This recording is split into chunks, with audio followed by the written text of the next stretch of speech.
Good morning, students. I am Sai sir with your economics classes. We have read about the growth strategy of India, China, and Pakistan.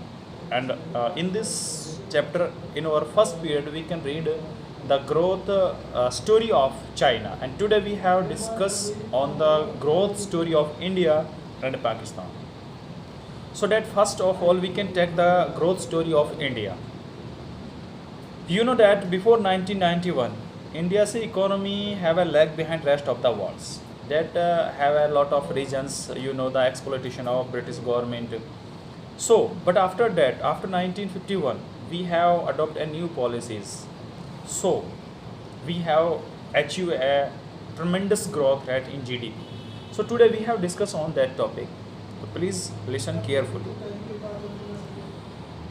Bharat के विकास किस तरह से हुआ था अब मैं आपको बता रहा हूँ। 2017 में भारत की जीडीपी लगभग 2.439 ट्रिलियन थी और चाइना की कितनी थी आप अंदाज़ा लगा सकते हैं 12.40 जो है ट्रिलियन थी और भारत की 2 पॉइंट यानी 10 ट्रिलियंस ज़्यादा थी भारत से। 1951 से और 1917 के बीच में भारत की अर्थव्यवस्था की जो वार्षिक वृद्धि दर रही थी वो 5.9% थी। बट 1991 के बाद भारत में जो जीडीपी दर में वृद्धि हुई बहुत अधिक मात्रा में हुई थी।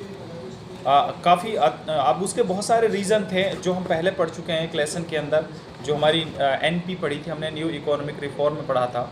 तो वहाँ बहुत सारे रीज़न थे जिनके कारण, लेकिन निजी जो वृद्धि हुई थी उसके जो रीज़न थे कि एक तो निजीकरण की तरफ खिसकाव हुआ था।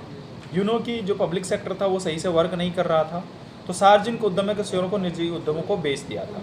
दूसरा, उदारीकरण की दिशा में जो हमारा कोटा था और नियंत्रण की जो पॉलिसी थी उसको एबोलाइज कर दिया गया था।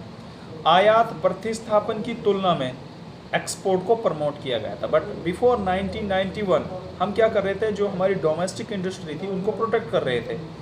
लेकिन after 1991 we can give up this policy and और हमें जो है वो इंपोर्ट को प्रमोट किया। घरेलू निवेश की तुलना में हमने विदेशी प्रत्यक्ष निवेश पर अधिक निर्भरता की। तो नई आर्थिक नीति बाजार की स्वतंत्र आर्थिक क्रियाओं के ऊपर आधारित थी, जिसे घरेलू अर्थव्यवस्था को वैश्विक अर्थव्यवस्था के साथ जोड़ा गया। इसके बाद 1991 से और 2017 की अवधि में जीडीपी में जो वृद्धि दर रही थी वो 7% की रही थी। अब एक बात ध्यान रखना, मैं आपको करंट डाटा भी बता रहा हूँ। 2008 से लेके और पीछे चले जाइए 1991 से लेके 2017 तक भारत की जो जीडीपी की ग्रोथ रेट थी वो 7% थी और अब जो है हमारी 3.5% रह गई है।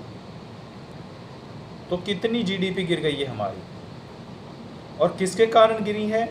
सबसे बड़ा जो फैक्ट है वो पॉलिटिकल रीज़न है, यानी जो गवर्नमेंट है उसको पॉलिसी बनाना नहीं आता है।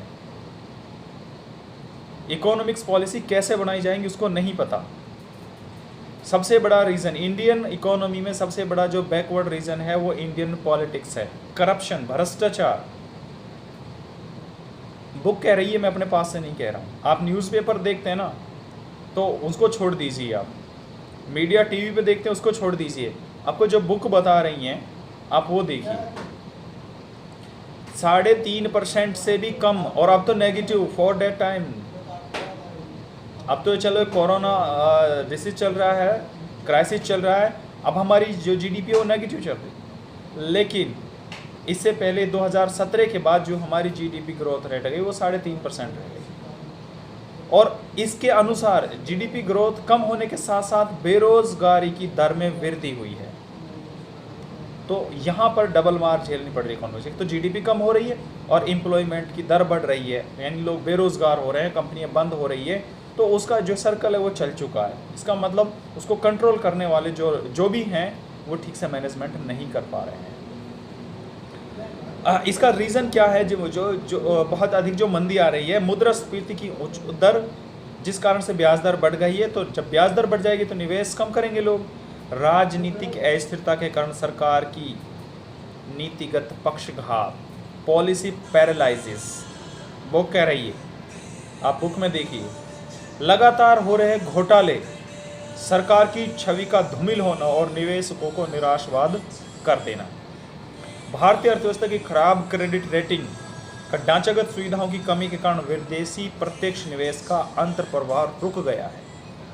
और हम खुश हैं कि यू नो बेटर। भारतीय अर्थव्यवस्था की मंदी के बेईमानी और लोक निंदा से चिन्हित होने के कारण सरकार का पतन हुआ है।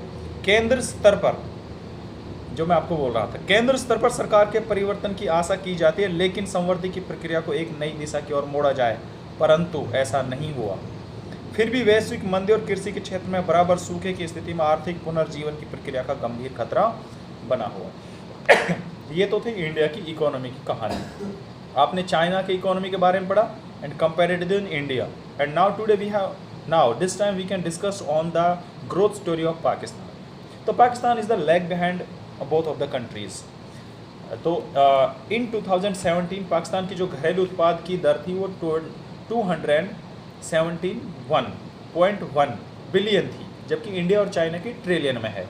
बिलियन अमेरिका डॉलर की थी। 1960 से और 2017 के बीच की अवधि में पाकिस्तान की अर्थव्यवस्था की जो औसत वृद्धि दर है वो 4.14% है, यानी चाइना की 9% है, इंडिया की 3.5% है, लेकिन 2017 से पहले इंडिया की 7% थी, जबकि पाकिस्तान की 4.14% है।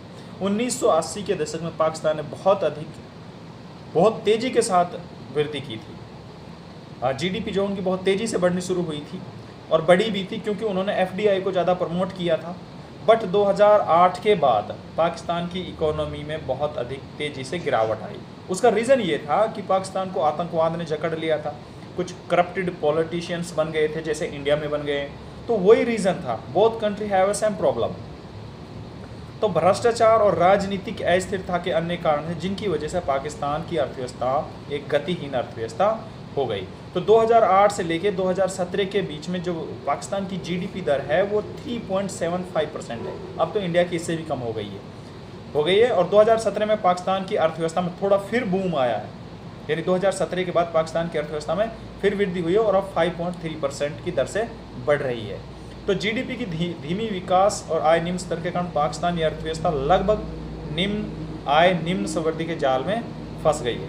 तो कैलकुलेशन निकालते हैं हमने, we can read the 3 countries growth rate and total output.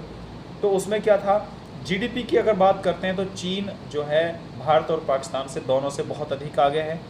Pakistan से कंपेयर देन इंडिया की जीडीपी अच्छी है, लेकिन चाइना से बहुत ज़्यादा लैग बिहाइंड है। दूसरा, चीन की सफलता का श्रेय चीन की राजनीतिक स्थिरता को जाता है। इसके अतिरिक्त चीन ने राष्ट्रीय संसाधनों का राष्ट्र हित में सर्वोत्तम प्रयोग किया है, जबकि और उनकी इच्छा शक्ति है, जबकि भारत ने राजनीतिक अस्थिरता, भ्रष्टाचार, करप्शन की और नेतृत्व की कमी के कारण ये हमने लॉस किया है। तो चीन की सफलता में विश्व के अधिकांश विकसित देशों के लिए एक चकित करने वाली घटना है। चीन ने यह साबित कर दिया है कि जीडीपी की वृद्धि दर में महत्वपूर्ण कारक साधनों की उपलब्धता ही नहीं है, परंतु राज्य द्वारा अच्छा प्रशासन, अच्छा मैनेजमेंट, अच्छी पॉलिसी भी एक महत्वपूर्ण रोल प्ले करती है। तो बेटा इस वीडियो में आज के लिए इतना ही। फिर आपका लास्ट बचेगा इनका समृद्धि दर, करेंगे उसको, एक क्लास और लगेगी हमारी, उसके बाद ये फिनिश हो जाएगा हमारा। तो thank you for your kind attention.